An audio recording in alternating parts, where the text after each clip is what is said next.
CoolToys crew, I'm Scott, we're back. Season 3, looking good, a lot of fun stuff.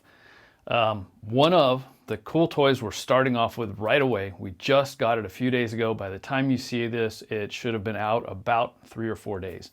The GoPro 8, the Hero 8. So, new little guy, we'll talk about it a little bit right now. It's basically what this one's about and what we're going to do with it during the season. So, because we're working on a couple of documentaries about surfing and art that need 4K resolution in order to sell it. The new streaming services all want 4K. We've upgraded all of our camera systems across the board, and our old Hero 4 isn't quite cutting it.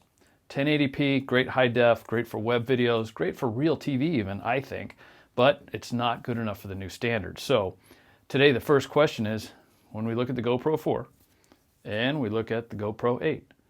Is this one, the 8, twice as good as the 4? So what do you get here? 1080p, some decent image stabilization, pretty easy to use, pretty bulletproof. So today, GoPro 8, Hyper Smooth 2, 4K, 100 megabit per second stream. What does that mean to you as a photographer or a videographer or someone shooting? First off, it's going to give you some really, really good picture. Our cinema 4K cameras have a stream of about 170 megabits per second, which is nearly double what this little GoPro does, but you got to remember, this is under 400 bucks. Those cameras are 5,000, 15,000 and up, not including lenses. This little guy, its stream is closer to 30 megabits per second, and that's in 1080p doing everything. Most of the video really was down in the 6, 7, 8 range, very small. So you're getting 8 to 10 times more data, which means you've got to have faster SD cards. You've got to have a computer that can handle it. So this one will eat an old MacBook Pro alive. If you don't have the newer MacBook Pro or a newer Mac Mini or a new Mac Pro, the data at 100 megabits per second, it just won't be able to resolve it. Blackmagic does have an external graphics processing unit called an eGPU that you can pick up at the Apple Store for $8.99 or $11.99 that will do it. But that's a lot of processing power, and if you're not doing something to sell, you know, do you really need it? I don't know. That's up to you. But let's talk about it. So we took it out. This is our first surf scene. So I took it out, got a little bit of time with it, surfed the waves. It does not have the feature that we used with the Hero 4. So the thing that we used to use is this, a remote view. It's basically a big fat controller that you can start the camera, stop the camera, you can actually see what's going on, and that worked great with our little Hero 4. So you put these two things together, you got a great little surfing package, go out, get some self videos, and off you go. Not so much with the GoPro 8. We couldn't get the remote view to connect to it. There's some things that say it should work, there's other things that say we don't have the right software, but the GoPro 8 also claims to have voice command. The first day out, we spent more time on the phone with support than we spent using the camera. Now this little dude's pretty cool. There's a microphone up front, and you've also got some slots around the outside where there's microphone input, so it can take in different sounds and compare them and give you better audio quality. But for some reason, only on the first run, the first day, did the voice command do anything, and all it did was stop recording. What happened eventually is the back here, we got a bunch of stripes going up and down and nothing else on the video. So pretty much useless after day 1. A lot of time on the phone with support. They were good about it. So I'm giving GoPro some props here for this. They got it working again, but day 2 and today, same problem after reloading the software yet again.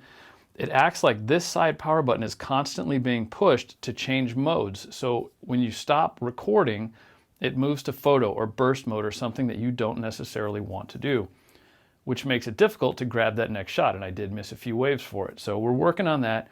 GoPro is working with us on it. So the voice command hopefully will work. And again, we get back to the question of, is it worth it? So let's talk about this little guy first. So we've taken it out in the water. You have to have a case like this. We put the floaty on it, and we know that a lot of people don't because we find the cases with the cameras on the beach all the time. And we have to go look at the video and try to figure out who it is that owns it. Kind of a flimsy case, doesn't really do a lot. It's you know, matches the camera, waterproofs it. But the plastic, one of the things that I've always griped about GoPro is this piece here. Where do you put that little string in order to keep it, if this breaks, the camera's gone. There's no side hooks, there's nothing else. So that part of the GoPro 4, we never quite figured out. Why do you have the string with the extra adapter when there's nothing you can tie it to? If you tie it to the screw, what happens? It just flips right off of it when the camera breaks away, obviously, because we wouldn't be finding GoPros on the beach. Now, we also took this one and we did this car-to-car video.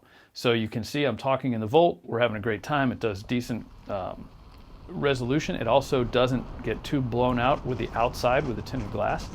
And then we did this one going Jeep to Jeep Volt, so you can see the Volt doing some of its driving around with the camera attached to the side of the car. It looks great. It really is a good little camera.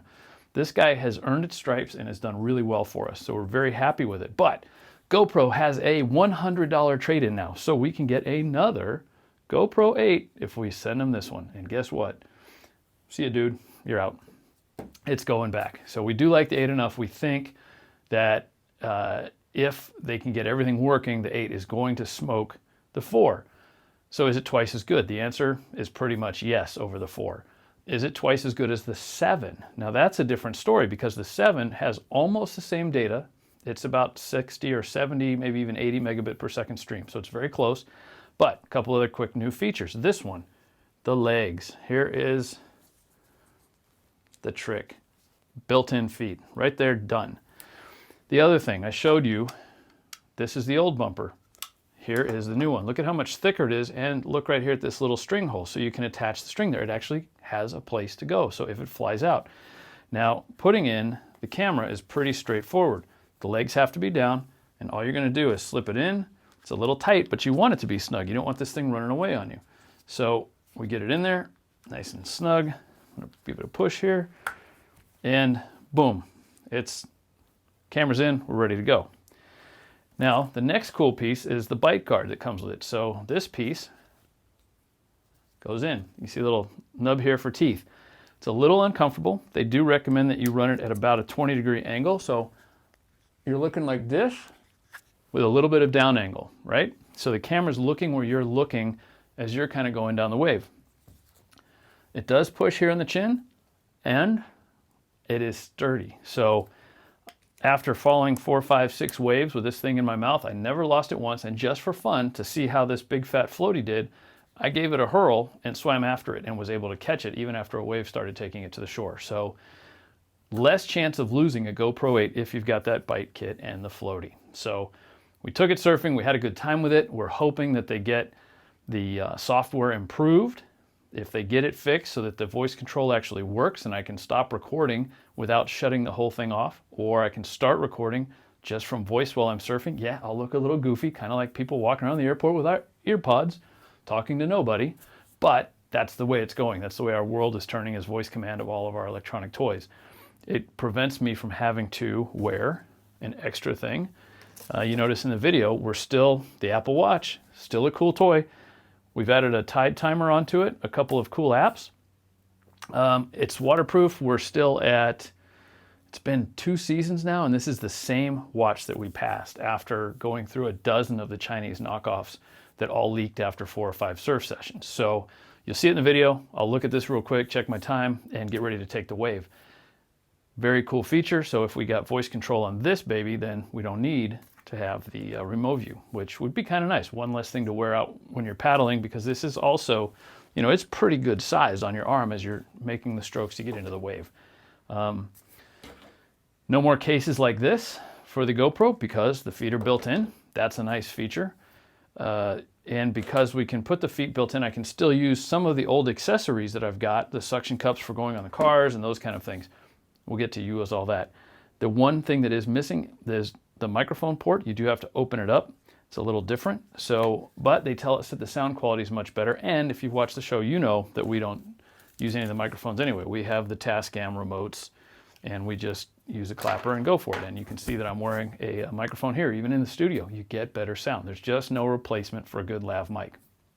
That's it. GoPro 8, twice as good as the GoPro 4. Not sure we'd trade in a GoPro 6 or 7, but if you got a 3 or 4, $100 to get this at $399, pretty smoking good deal. Good looking little camera. The video quality out of it is outstanding. So I wish that I could get some 4K stuff up here to stream for you. It's a little difficult to do. It's some big files, but maybe I'll get a little test of showing a 1080p versus 4K if you've got enough screen to do it. That's it for this week. Thanks for watching Cool Toys. I hope you'll come back for more. If you've got cool toys, send them to me. Let me see them. Let's play with them and let's see if they're Cool Toys approved. And for now, unfortunately, GoPro 8, not yet Cool Toys approved. It works, it does some cool stuff, the video quality is outstanding, but it does lock up. Today we got 0 videos. Yesterday I got 6 out of 70 takes because it just wasn't working correctly and it was changing modes into burst mode while I was trying to catch a wave. And I can only surf so much and I need the shots to make them look good so you guys can see what this thing can do. So for now we'll just say that it's under Cool Toys review. Once the software's fixed, I'll let you know if we get the update. The Apple Watch, still Cool Toys approved. And again, send me your Cool Toys. Tell me what you got. If you've got something you can shoot on a GoPro 8, add it. If you want to buy a GoPro 8, right there. If you buy it through Amazon from us, we get a little commission. It helps us pay for the show. If you buy it through GoPro, make sure you send in your $100 because we don't get a penny. At least get $100 back for your old one. That's it. Have a great week.